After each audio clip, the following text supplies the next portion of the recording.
ओम शांति। ब्रह्मा बाबा की वाणी 21 दिसंबर 2022। ये मुरली का सेकंड पार्ट है। पहले पार्ट में बाबा ने बताया था कि मन को स्वस्थ रखना ज़रूरी है। मन ठीक होगा तो तन भी ठीक हो जाएगा। और शिवरात्रि में क्या सेवा करनी है वो बाबा ने बताया। और जैसे अखंड तपस्या करते हैं तो क्या अखंड ओम ध्वनि भी कर सकते हैं। फिर बाबा ने कहा, अच्छा बच्चों, आप सब किधर किधर से आए हैं। तो बच्चों ने बताया असम से। बाबा ने कहा, अच्छा असम से आए हैं, क्या सेवा करेंगे जाके। आपका भी तो कुछ विचार होगा ना। तो क्या विचार है आगे का। आपके पास 2 मास हैं। 2 मास में कितनी सेवा कर सकते हैं सोचना है। ज़्यादा से ज़्यादा बच्चों पर बाप की दृष्टि पड़नी चाहिए। ठीक है, अपनी व्यवस्था अच्छी करके रखना। सब आपका कोई उधर केंद्र है नहीं है तो अगर आप किसी को सर्विस दोगे तो बिना केंद्र के कैसे करोगे। केंद्र होना चाहिए ना उधर। संभालने वाले तो है ना, आप संभालोगे ना। एक केंद्र बनाओ जा कर के, भले ही थोड़ा किराए पर लो पर केंद्र ज़रूर बनाओ। वहाँ पे अगर कोई आना चाहे सीखना चाहे तो ज़रूर सिखाना है, क्योंकि पूछते हैं ना किधर है आपका केंद्र। जाकर के सबसे पहले ये कार्य करो, उसके बाद फिर सेवा शुरू करो और जितना जल्दी हो सके ये करना है। और किधर किधर की सेवा, अब ये सोचना नहीं है कि ये उस संस्था की बहनों का एरिया है तो उधर सेवा करने नहीं जाएंगे। बुद्धि से ये पहले खाली करना है। अपन को सेवा सब जगह करनी है। अब कोई स्थान नहीं छूटना चाहिए, कोई स्कूल नहीं छूटना चाहिए, कोई आश्रम नहीं छूटना चाहिए। सब जगह जाओ, सब जगह सेवा करनी है। कोई भी जगह छूटनी नहीं चाहिए। और भी आपके सहयोगी हैं या आप इतने ही हो उधर। तो बच्चों ने कहा और भी हैं बाबा। तो बाबा ने कहा है ना, तो उधर जा कर के सब एक दो का सहयोग करने के बाद सबको आपको संदेश देना है और तैयारी अच्छी करनी है। ठीक है, चलेगा। लेकिन पहले जाते ही केंद्र खोलना है। कोई आत्मा बाबा से मिलकर दूसरी पार्टी में चली गई तो उनके बारे में बताने पर बाबा ने कहा, कोई बात नहीं, वो झांक के आएंगे, वो किधर नहीं जाने वाली। जहाँ बाबा का प्यार जिसको मिल गया हो वो किधर जाएगा ही नहीं। वो घूम फिर के इधर ही आने वाला है। चाहे 4 दिन में आए, चाहे 4 मास में आए, चाहे 1 वर्ष में आए, कभी भी आए पर आएंगे इधर ही। कोई किधर नहीं जाने वाला। जो बोलते हैं ना इधर से जाकर के दूसरे उधर चले गए, ये सीन बाबा बराबर देख रहा है। हर एक बच्चे का देख रहा है। जो जा रहे हैं वहाँ देख रहा है। कोई किस कारण से जा रहा है, कोई किस कारण से जा रहा है, पर घूम के इधर ही आने वाला है। क्योंकि असली दुकान एक ही है और उस दुकान का मालिक भी असली एक ही है। किधर भी ढूंढने जाओ, अपन चिंता नहीं करेगा। अपन तो कहेगा और जाओ, जिस जिसको जिधर जाके आना है जाकर आओ। चेकिंग करनी चाहिए ना, कोई बात नहीं। लेकिन वही बात होती है ना बच्चे, जाएंगे तो जो स्थान आप छोड़ कर गए हो ये आपके लिए खाली तो नहीं रहेगा। इसलिए बाबा बोलते हैं, कोई बच्चे बोलते हैं ना बाबा ने बोला है कि आप चेकिंग करने जाओ तो आप भले ही जाओ, पर जो आप स्थान जो जगह छोड़कर गए हो वहाँ आपके लिए हमेशा खाली थोड़ी रखेंगे। वहाँ पर अपन 10 को भर देंगे। आपके एक स्थान पर 10 आ जाएंगे, फिर उनके स्थान पर और 10, तो कितनी लंबी लाइन हो गई। तो उस बहुत पीछे वाली लाइन में खड़ा होना पड़ेगा। आना तो इधर ही है, ये बराबर है, ये पक्का है, ये कंफर्म है। पर जो स्थान छोड़कर गए, जैसे कि मंदिरों में जाते हो ना, लाइन छोड़ के बोलते हैं चलो हम थोड़ा पीछे कुछ ढूंढ के आते हैं, तो आपके लिए थोड़ी जगह रहेगी वहाँ पे, उसमें तो कोई और आ जाएगा। ये स्वाभाविक है, ये नेचुरल है, आना ही है। तो इतना सोचना क्यों। मालूम है कुछ मिलने वाला नहीं है, आना इधर ही है, तो इसलिए बाबा किसी को मना नहीं करेगा। आपका दिल, आपका मन, और बाप का घर का दरवाज़ा तो हमेशा खुला है, आने के लिए भी और जाने के लिए भी। हाँ, जाने के लिए भी। बाबा थोड़ी किसी की टांग पकड़ के खींचेगा, नहीं जाओ नहीं जाओ। क्यों? वही बोलते हैं ना बच्चे के साथ, जितना खींचातानी करेंगे वो उधर और भागता है। इसलिए खींचातानी करने का मतलब ही नहीं। जब मन भर जावे तो आ जाना, पर गेट के बाहर खड़े होना। जब गेट खुलेगा तब आना, क्योंकि और बच्चे इंतज़ार में बैठे हैं। तो इसलिए जिसको जहाँ स्थान मिले, जिसको जहाँ सुकून मिले, जिसको जहाँ शांति मिले, जिसका जहाँ मन लगे, भल जाए वो। सब बाप की तरफ से स्वतंत्र हैं। इसको बोलते हैं ड्रामा में जो जिसका पार्ट है वो वैसे ही बजाएगा, और जो जानबूझ के ड्रामा बनाया गया है वो अगले कल्प में फिर रिपीट होगा। बोलते हैं ना, एक होता है अनजाने में हो गया, एक होता है जानबूझ के किया गया। दोनों में फ़र्क होता है।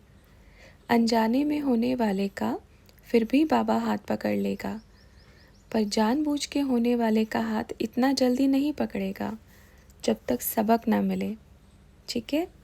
फिर भले ही रोते रहो, तड़पते रहो, फिर बोलते रहो बाप को, बाप की दुहाई देते रहो, बाप तो बाप है ना, हम तो बच्चे हैं ना, नालायक हैं, मूर्ख हैं। जब तक ये दिल से एक्सेप्ट नहीं करोगे कि हम नालायक थे, तब तक हाथ नहीं पकड़ेगा। बाबा से पूछा, बाबा तो शंकर के थ्रू विनाश कराएगा, पर बाप तो कभी विनाश नहीं करता, तो जो विनाश होगा वो कैसे होगा? शंकर का पाठ थोड़ा स्पष्ट कीजिए बाबा। बाबा ने कहा, देखो बाप तो कभी विनाश ही नहीं करता। बाबा ने बोला ना, अच्छा अगर आपका पिता टीचर है, स्कूल में जाएगा, आप भी उसी स्कूल में बैठे हो और आप पढ़ नहीं रहे हो, तो क्या करेगा? कुटाई करेगा ना, क्योंकि आपका पिता टीचर है। उस समय वो टीचर ही है, आपका पिता नहीं है। आप नहीं पढ़ोगे तो पिटोगे, क्योंकि वो टीचर है। भले ही पीटने के बाद में घर आके प्यार करेगा, क्योंकि वहाँ बाप है। या तो आपका बाप जज है और आप कटघरे में हो, तो जज क्या करेगा? क्योंकि उस समय आपका पिता जज है, बाप नहीं है, तो आप उसको जज की नज़र से देखो। वो हमारा पिता है। बाबा बोलते हैं, मैं बाप हूँ, मैं टीचर हूँ, मैं सद्गुरु हूँ, पर मैं महाकाल भी हूँ। तो बच्चों ने पूछा, तो अंत में वो महाकाल का स्वरूप सबको दिखेगा, रियलाइजेशन भी होगा, पनिशमेंट भी अनुभव होगा? बाबा ने कहा, दिखेगा, रियलाइजेशन भी होगा, बिना प्रूफ के किसी को सज़ा भी नहीं देगा। बाबा बड़ा एकदम क्लियर करने वाला है, बच्चे मैं किसी को भी बिना प्रूफ के सज़ा नहीं दूंगा। मेरा पक्का नियम है, मैं वायदे का पक्का हूँ, कभी घोटाला नहीं करूँगा, कभी 1 इंच का हेरफेर नहीं करूँगा। जब तक आपको ना दिखा दूँ कि आपने क्या क्या किया है, तब तक मैं आपको कुछ भी हाथ भी लगाने वाला नहीं हूँ। जब तक आपको सारे कर्मों की रील ना दिखा दूँ, आपको कोई सज़ा देने वाला नहीं हूँ। ये महाकाल का रोल है। अब जब बाबा अपनी यूनिफॉर्म पहनेगा, एक जज की यूनिफॉर्म पहनते हैं, दिखाते हैं ना, जो घर में ड्रेस होती है, जज उसको पहन के थोड़ी बैठेगा। क्या करेगा? जज का कोट पहन के बैठेगा, ऑर्डर करेगा। टीचर जब स्कूल में जाएगा तो टीचर वाले कपड़े पहन के जाएगा। डॉक्टर भी अपने क्लिनिक में ऐसे ही नहीं जाता। जब अपने स्थान पर बैठेगा तब वो डॉक्टर होगा, कोई घरेलू व्यक्ति नहीं होगा। वो सिर्फ डॉक्टर होगा और सब एक समान होंगे उसके लिए। तो बच्चों ने कहा, लेकिन बाबा जो गरुड़ पुराण में सजाएं दिखाते हैं कि तला जाता है, बाबा ने कहा, देखो बच्चे ये अनुभव की बात है, और ये तो सिर्फ डराने के लिए दिया गया है कि पाप कर्म करने से थोड़ा तो बचें। बोलते हैं किसी ने पाप कर्म किया तो उसको कढ़ाई में फ्राई कर दिया जाएगा। किसी ने किसी का कुछ किया तो उसकी गर्दन काट के अलग अलग कर दिया जाएगा। ये चीज़ें एक डराने के लिए हैं। ये भी सही है कि कभी तो पाप कर्म करने से कोई बचेगा, पर वो सज़ा ही निराली होती है। अगर अच्छे कर्म किए हैं तो बड़ा सुकून फील होगा, बाबा की गोदी में बैठकर जा रहे होंगे। और बुरे कर्म किए हैं तो ऐसी सज़ा, मतलब वो सज़ा ही अलग होती है। हाँ, लेकिन जैसे जलने की अनुभूति हो, ये करेक्ट है। जैसे बाबा योग अग्नि से जला करके अपने पाप भस्म करो, ऐसे बोलते हैं ना, योग अग्नि से बोलते हैं, तो वो जो अंतिम अवस्था होगी वो जलने वाली अवस्था होगी। जैसे किसी को थोड़ा सा कहीं से जल जाता है तो कितनी पीड़ा होती है, जब किसी का पूरा शरीर जलता है तो कितनी पीड़ा होती है। तो वो जो घड़ी होगी वो जैसे कोई जल रहा हो, ये वाली अनुभूति होगी। जैसे भक्ति मार्ग में दिखाते हैं, आग में जलाया, कढ़ाई में जलाया, सब जलने का ही दिखाया हुआ है ना उसमें। भट्टी में तपा दिया, भट्टी में जला दिया, क्यों? क्योंकि वही सीन होता है। तो वो कैसे दिखाएंगे उस चीज़ को, वो अनुभूति वो कैसे दिखाएंगे? इसलिए स्थूल दुनिया की आग दिखा देते हैं, ऐसे जलते हुए दिखाते हैं। तो ये जो रोल है वह बाबा एक्यूरेट बजाएगा। कोई भी नकार नहीं सकता कि हमने ये कर्म नहीं किया। बाबा पूरा फिल्म दिखाएगा कि ये देखो आप हो और आप क्या कर रहे थे।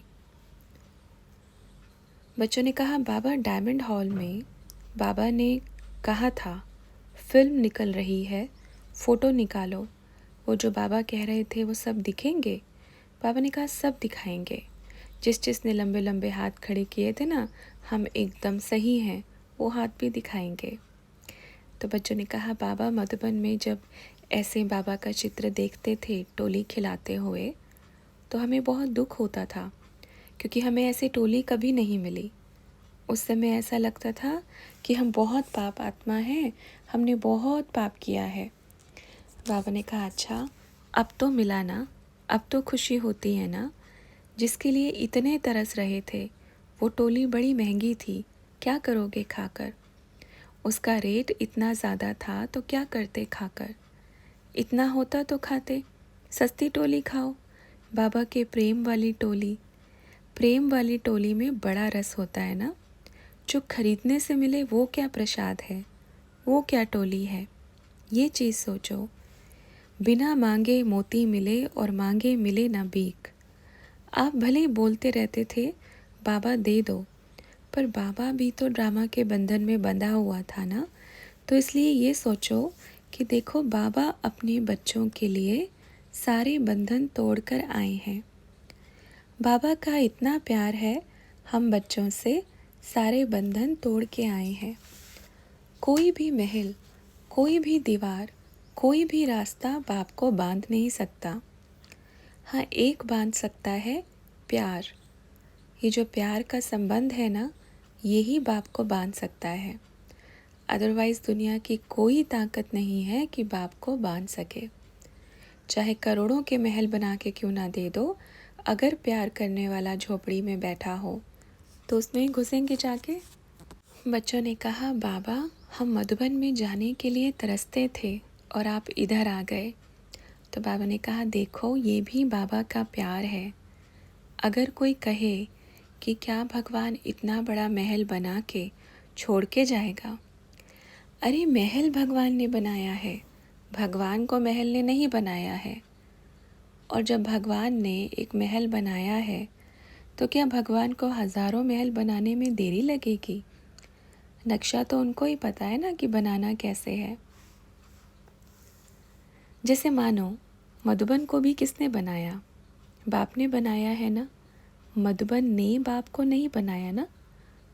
मान लो कोई भी चीज़ है, ये घर है, जिसने भी बनाया वो तो इधर नहीं है, छोड़ के चला गया, पर वो हाथ में क्या लेकर गया? कला। तो वो ऐसे नक्शे कई और बना सकता है, इससे भी अच्छे नक्शे किधर और भी बना सकता है। क्यों बना सकता है? क्योंकि कला और चाबी तो उसी के हाथ में है। और अगर हम कहें नहीं, ये महल बना करके कोई कैसे छोड़ के जा सकता है? क्यों नहीं छोड़ के जा सकता? आप भी तो सत्युग में थे ना, आपने क्यों छोड़ा? आप भी तो आए ना नीचे, आप भी तो बदलते आए ना महलों को। आपने अपने बच्चों को गद्दी दी और खुद गद्दी छोड़ दी। आपने भी क्या दिया? किसके लिए छोड़ी गद्दी? अपने बच्चों के लिए गद्दी छोड़ी। जब आप अपने बच्चों के लिए गद्दी छोड़ सकते हैं तो वो तो परम पिता है, वो क्या नहीं छोड़ सकता। और ये संस्कार छोड़ने वाला अपने बच्चों के अंदर भी डाल के जाता है। हर एक पिता अपने बच्चे के लिए अपनी गद्दी बड़े प्यार से त्याग देता है। हर एक पिता अपने बच्चे के लिए वो गद्दी बड़े प्यार से समर्पण कर देता है। ये पिता का प्रेम है। तो आप सोचो, गद्दी तो किसने बनाई? बाप ने ना। तो ये चीज़ सोचो। जो कहते हैं मधुबन बना करके छोड़ेगा क्यों, ये सही नहीं है। फिर बाप कहेगा कि आप रीज़न तो दो नहीं छोड़ने का, एक कारण तो दो नहीं छोड़ने का। अगर आप ये कारण दे रहे हो कि इतना बड़ा आपने बनाया है तो छोड़ कैसे दिया, तो ये कोई कारण नहीं है, ये कोई रीज़न नहीं है, कोई जेन्युइन रीज़न नहीं है। वो भगवान है, वो परम पिता है, परम शिक्षक है, क्यों नहीं छोड़ सकता? अपने बच्चों के लिए, जो लायक बच्चे हैं, अपने बच्चों के लिए वो कोई भी जगह, कोई भी स्थान, कोई भी शरीर का त्याग कर सकता है। और अपने बच्चों के लिए वो किसी भी स्थान पर जा सकता है। झोपड़ी में जा सकता है, जंगल में जा सकता है, और शरीर धारण कर सकता है। ये प्यार है एक पिता का अपने बच्चों से। और आप तो हीरे के युग में बैठे हैं। वर्तमान समय आपके पास हीरों की टोकरी है, जिससे सारा संसार वंचित है। तो बाप कहेगा, आप बच्चे ये चांस कभी नहीं गंवाना। बाबा बोलता है, परिवर्तन करो तो एक धक से परिवर्तन करो, सोचना भी नहीं चाहिए। कौन सा भविष्य, किसका भविष्य, कहाँ का भविष्य? आप कर्म करते चलो, भविष्य बाप बैठ लिख रहा है। आप बाप का परिचय देते चलो, कलम बाप के हाथ में है। आपका इतना खूबसूरत भविष्य लिख रहा है। भविष्य की चिंता करने के चक्कर में सब उल्टे पुल्टे कर्म होते हैं, सब उल्टे क्रियाकर्म करते हैं। नहीं, सोचो, बाप सोच रहा है, बाप बैठा है, आपको सेवा करनी है, अपना कर्म करना है, कर्म को नहीं छोड़ना है। कर्म पहला प्रधान है, कर्म ही श्रेष्ठ माना गया है। सत्कर्म से ही स्वर्ग आता है। कर्म नहीं करेंगे तो स्वर्ग की चाबी नहीं मिलने वाली। ठीक है बच्चों, समझे? कोई भी कहे कि बाप नहीं जा सकता, नहीं छोड़ सकता, बस एक ही सवाल पूछना कि क्यों नहीं छोड़ सकता। जब बाप हमारे लिए परम धाम छोड़ सकता है, तो क्या मधुबन नहीं छोड़ सकता? अरे इतना सा गोला होगा ये पृथ्वी का, और उस गोले में मधुबन कितना सा है, सोचो। क्या इतने इतने सब कुछ नहीं बना सकता? जब संसार उसका है, उसकी हथेली पर गोला रखा है, तो इतना सोचना क्यों, इतना विचार क्यों? चूहे को मिली हल्दी की गांठ, समझा मैं पंसारी हूँ, ऐसा वाला कार्य नहीं करना। एक ही चम्मच मिला है आपको, वो तो सागर है, और सागर में आप डुबकी जितनी मारोगे, मोती उतने निकल के आएंगे। अच्छा, सागर की क्या विशेषता है? आप सोचो, आप एक झोली हीरे मोती के लेकर आए हो, क्या सागर में सिर्फ इतने ही थे? सोचो, जितने आपकी झोली में मोती हैं, क्या सागर में सिर्फ इतने ही हैं? और जो ये सोचता है कि बस इतने ही थे, वो बड़ा मूर्ख है। मूर्ख नहीं, महामूर्ख है। सागर में आप इतनी सी पोटली लेकर के आए भर के मोतियों की, तो वो राइट है? ये कहते हैं नहीं, भगवान के पास तो ज्ञान खत्म हो गया, उसने तो जितना देना था दे दिया, अब वो खाली हो गया। सागर को कहते हैं कि सागर खाली हो गया। नाम ही सागर क्यों पड़ा? क्योंकि वो कभी खाली नहीं होता। नदी नाले को तो बोलो खाली हो जावे, पर सागर को अगर बोले कि खाली हो गया, तो कैसा लगेगा? भगवान को बोलो, ज्ञान सूर्य को बोले कि वो खाली हो गया, तो कैसा लगेगा? ज्ञान सागर कभी खाली नहीं होता। जितनी गहराई में जाएंगे, उतने ही हीरे बटोर के लेके आएंगे। ये ज्ञान है, और ये इतना सिंपल ज्ञान है, इसमें कोई ज़्यादा मगजमारी करने की आवश्यकता नहीं। सिंपल ज्ञान है कि सागर कभी खाली नहीं होता। जिसने समझ लिया, उसने जीत प्राप्त कर ली। सागर के अंदर हीरे मोती कभी खाली नहीं होते। जिसने समझ लिया वो बुद्धिमान है। जिसने नहीं समझा तो बोलते रहो खाली हो गया, ज्ञान खत्म हो गया, अब ज्ञान नहीं रहा, जितना देना था दे दिया। अच्छा, अभी आगे भी बाबा से प्रश्न उत्तर बच्चों ने किए हैं, जो हम मुरली के 3rd पार्ट में कंटिन्यू कर रहे हैं। ओम शांति।